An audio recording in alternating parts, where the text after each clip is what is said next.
Welcome to the Marketing Behind Rapid Growth, the podcast where we explore the strategies, decisions, and growth engines behind some of the world's most successful technology companies. Today, we're talking about Jasper. Picture three founders sitting in a room in October of 2020. Half their team is gone. They just had to lay them off. Their company, a startup called Proof, has flatlined. The seed money is dwindling. And by every normal measure, this is the part of the story where a startup quietly disappears. Except it isn't. Because 18 months later, those same three founders are running a company valued at $1.5 billion, on track toward $80 million in annual recurring revenue. What happened in between is not really a story about artificial intelligence. It's a story about marketing. About three people who didn't have the best technology in the world, but who understood something about their customers that almost nobody else did. And that understanding became the entire growth engine. This is the story of Jasper. Let's start with who these founders actually were. David Rogan-Moser, Chris Hull, and John Morgan weren't engineers chasing a research breakthrough. Before any of this, they ran a digital marketing agency. They had spent years in the trenches of client work, writing ad copy, missing deadlines, staring down blank documents at midnight. That background matters more than it might seem. Because when GPT-3 became available from OpenAI in 2020, most people who touched it saw a curiosity, a clever chatbot, a toy. These three saw something else entirely. They saw a tool that could attack the single most frustrating moment in their old line of work, the blank page, the dead stop before a piece of copy even begins. That insight came from lived experience, not market research, and it would shape everything that followed. To understand why that insight was so valuable, you have to understand the world Jasper was about to enter. Austin Distel, who would go on to lead Jasper's marketing, had a name for the trap that copywriters, content marketers, and small agency owners lived inside.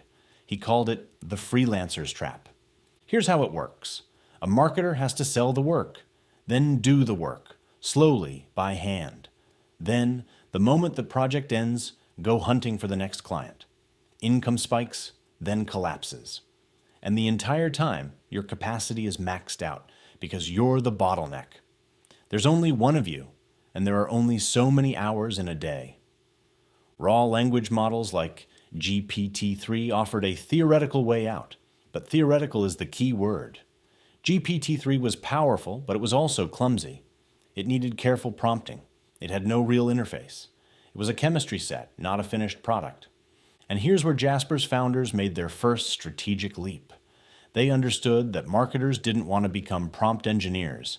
They wanted an assistant, something that already knew what a strong subject line looked like, something that understood the character limit of a Facebook ad without being told.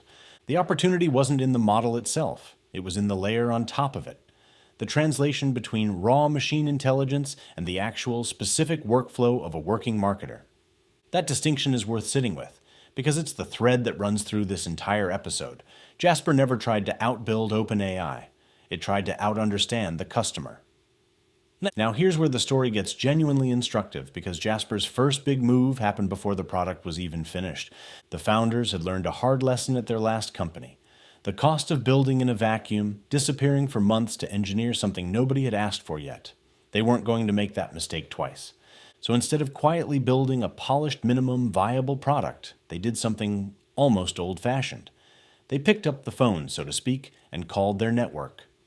Years of agency relationships, marketers and agency owners they already knew and already had credibility with. They invited that network to a webinar. And on that webinar, they pitched a vision, an AI sidekick that could draft high-converting copy in seconds. They were upfront that the software wasn't finished, and they asked people to pay anyway, in exchange for early access. The response was immediate. People wanted in, right there, on the spot. Think about what just happened. A go-to-market motion functioned as the product validation, not a survey, not a focus group. Actual money, changing hands before a single customer had used a working product. Within about a month, the early launch had its first 1,000 users. The webinar didn't just generate buzz, it funded the roadmap. Marketing wasn't downstream of the product. Marketing was upstream of it. In January of 2021, the tool launched under the name Conversion.ai, later renamed Jasper, and it began life narrow and specific. template-driven tools built for Facebook and Google ad copy. Not a general-purpose writing tool, a tool for one job done well. From there, the product evolved the way good products should, by listening to what customers were actually doing with it. The early version was a strong, short-form copy generator, but the team noticed something. The real prize, the place where the most value and the most engagement lived, was long-form content. Search-optimized articles, blog posts, the kind of writing that takes hours, not minutes. So Jasper built a dedicated long-form mode. They called it Boss Mode. And it became central to why people stuck around. Short-form copy got people in the door. Long-form content is what made the product sticky. For a while, that trajectory looked unstoppable. And then, in November of 2022, the entire landscape shifted under Jasper's feet. OpenAI launched ChatGPT.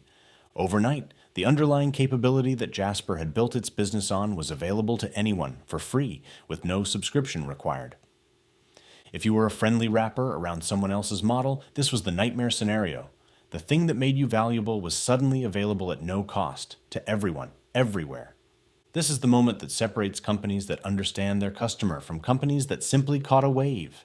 Jasper had to answer an existential question fast. If anyone can generate text for free, why would anyone pay us? The answer they arrived at is one of the smartest strategic pivots in this entire story. Generic AI produces generic output. A flattened, interchangeable tone that sounds like nothing in particular, which is exactly the opposite of what a brand is trying to build. Brands live and die on distinctiveness. Sameness is the enemy. So Jasper stopped competing on raw text generation and started competing on context. They built what they call marketing IQ and brand IQ, a layer that lets a company feed in its actual style guide, its actual brand voice, its actual visual guidelines. The output stopped being generic AI writing and became specifically that company's writing. The product moved from a blank page generator to something closer to a governed system, designed so that a LinkedIn post or an email sequence or an ad actually sounded like the brand putting it out into the world. Jasper also opened up an API and built browser extensions so the tool lived inside the applications marketers were already using instead of asking them to come to it. That shift, from generation to context, is the single most important strategic decision in Jasper's history. It's the moment the company stopped being a feature that ChatGPT could replicate and started being infrastructure that ChatGPT couldn't easily touch. But a product pivot like that demands a narrative pivot to match it, and this is where Jasper's marketing had to genuinely grow up. In the early days, growth was community-led. There was a Facebook group that swelled past 70,000 marketers, and the messaging was aimed squarely at freelancers and small agency owners, people trying to multiply their own output, fighting their own version of the freelancer's trap. But as Jasper moved upmarket, toward customers like Cushman and Wakefield, Wayfair, and Ulta Beauty, that story stopped working. You can't sell an enterprise marketing department the same pitch you sold a solo freelancer. Here's the deeper truth Jasper had to confront. The biggest obstacle to AI adoption inside a large company isn't a technical limitation. It's fear. If a creative team sees AI as a threat to their jobs, they don't need to file a formal objection. They just quietly stop using it. They route around it. Adoption dies by 1,000 small refusals. So Jasper reframed the entire pitch. Not a replacement for human writers, but an ally. Another instrument in the creative toolkit, the same way design software expanded what a designer could do without putting designers out of work. Human in the loop, always. That framing lowered the defensiveness inside large organizations because it stopped asking creative teams to justify their own existence. And then Jasper did something that's almost a masterclass in proving your own pitch. The marketing team turned the product into its own case study. They used Jasper's own workflow automation tools to rebuild their account-based marketing motion from scratch. Pulling CRM data, researching target companies, generating a sequence of 3 personalized emails for roughly 2,000 priority accounts, somewhere around 6,000 tailored messages in total, complete with localized images produced in minutes instead of weeks. The campaign reportedly returned 20 times its investment, an 11-fold lift in click-through rates, a 4-fold increase in responses. That's not a slide in a sales deck claiming the product works. That's the marketing department itself running on the product in public with the receipts to prove it. It's one thing to tell a prospective enterprise customer that Jasper can transform their workflow. It's another thing entirely to show them you transformed your own. None of this came free, though. And it's worth being honest about the cost of the path Jasper chose. Moving from a prosumer base toward enterprise customers was a deliberate gamble, and a difficult one. It meant trading a viral, low-touch, self-serve sales motion for the much slower grind of enterprise procurement. Security reviews, compliance frameworks like SOC 2 and GDPR, the kind of sales cycles that take months, not minutes. A cooling broader market added more pressure on top of that. In 2023, amid slower growth and internal restructuring, Jasper reportedly cut its internal valuation by around 20%. Moser stepped down as CEO, handing the role to Timothy Young, a former Dropbox president, and moved into the chairman's seat himself. That transition marked something bigger than one company's leadership change. It marked the end of generative AI's first hype cycle. The experimental phase, when growth was explosive and a little bit chaotic, was over. The operational phase, slower and stickier, had begun. Jasper had traded fast, churn-heavy growth among individual creators for the harder-won, more durable foundation of enterprise revenue. So what does an operator sitting outside the AI industry entirely actually take from this? 3 things stand out. First, marketing can validate a product before a single line of code gets written. Jasper's webinar didn't generate interest. It generated paying customers for a product that didn't yet exist because the founders had a precise enough read on their audience's pain to sell the solution in advance. That's a far stronger signal than any beta test or customer survey could ever provide. Second, in a world where the underlying technology is rapidly becoming a commodity, the moat that actually holds is workflow, not horsepower. Jasper didn't win because its text generation was better than ChatGPT's. It won because it embedded itself into a marketer's brand voice, their integrations, their multi-channel campaigns. Context is the advantage that survives a commoditizing market. Raw capability isn't. Third, when a new technology threatens someone's job, marketing's task isn't to sell the replacement. It's to sell the upgrade. By positioning Jasper as an ally to the human creative, not a substitute for one, the company lowered the emotional resistance that kills enterprise adoption from the inside. Jasper's trajectory is really a story about sequencing. The company didn't build a product and then hand it to a marketing team to go promote.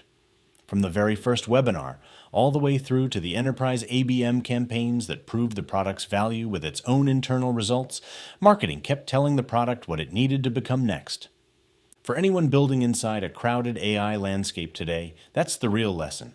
The winners of this era won't necessarily be the teams with the smartest underlying model. They'll be the teams who understand their users' actual daily reality closely enough to wrap raw intelligence in something intuitive, something specific, something that fits the workflow already in front of the customer. AI may power the engine, but marketing strategy is what steers the ship. This was the marketing behind rapid growth. See you in the next episode.